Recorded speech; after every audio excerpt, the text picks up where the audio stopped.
If we took a holiday, just some time to celebrate, just one day out of life, it would be so nice. Welcome back, dear friends. This is your Intergalactic Planetary, with a shiny new thing and the playing thereof.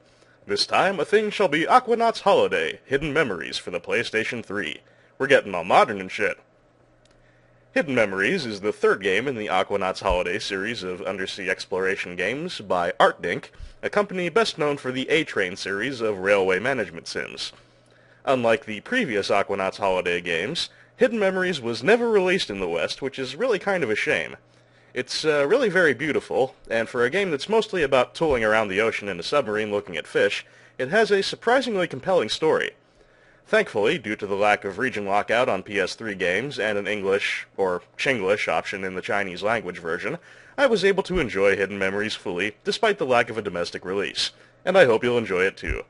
So, fellow Aquanauts, let's go on holiday!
Ah, lovely stuff, isn't it?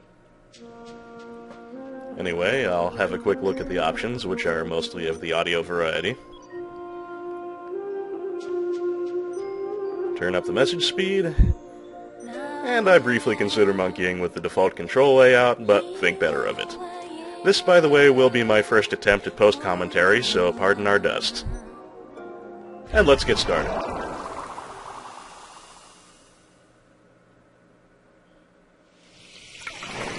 Each polyp of coral in a reef lives independently and can survive even if its neighboring polyps die. However, the whole coral reef may react against huge shocks due to the polyp's common nerve system.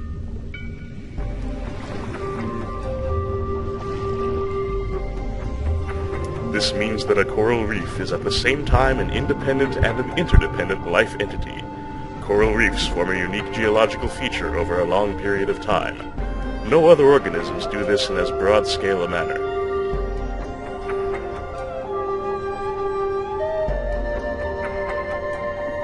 What did the world look like when the coral first sprang to life in this marine area known as Kasera Atoll, a period when no human beings existed? I wonder what significance human activity has for the coral reefs.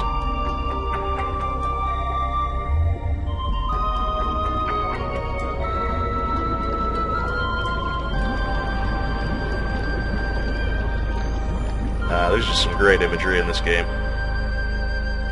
Come to think of it, he didn't appear yesterday either. Another fine day at Aqua Heaven. From the Diary of William Glover, a researcher at the Wise Institute of Oceanography.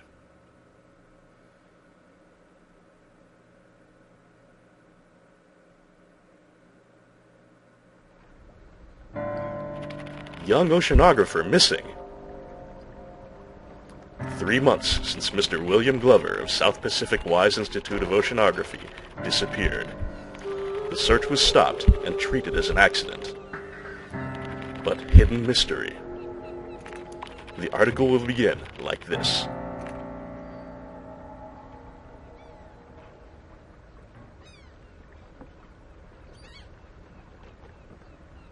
Kasera Atoll.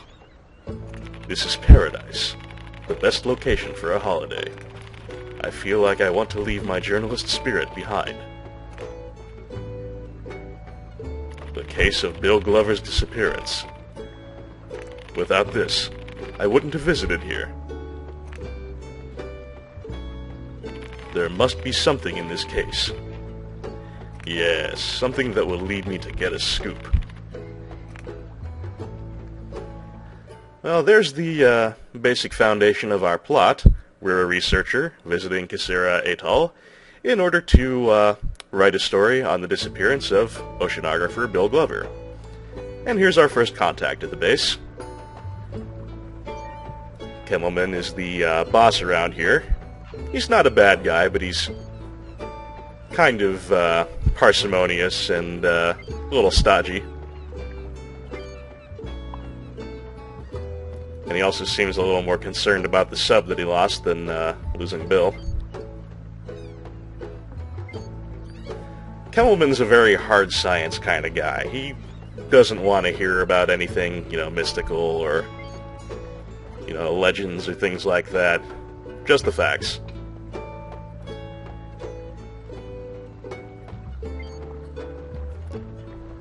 See, he's already discounting Bill's journal to us. A world-class cynic, that's a good way to describe Kemmelman. But he is a hell of a researcher.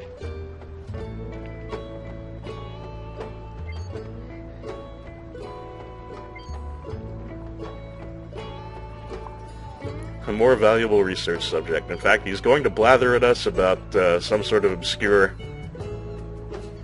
fish science. Tube worms, apparently. This is how Kemmelman operates. We'll be seeing a lot of him over the course of the game.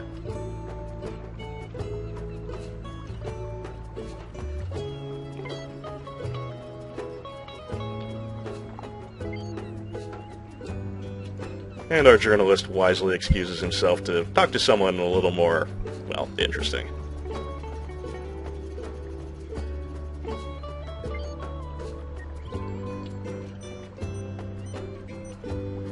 And we do that by just clicking on the icon of her face over there on the left.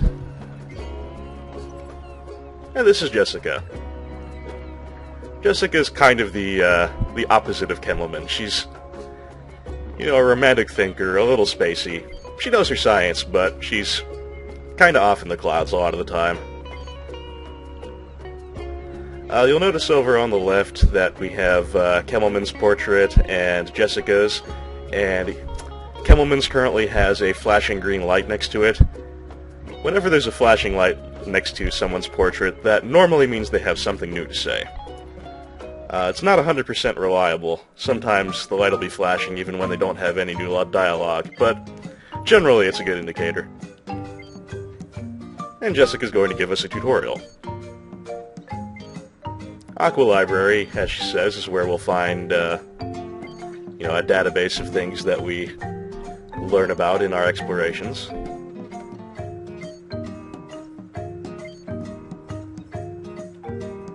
And there's our immediate basics.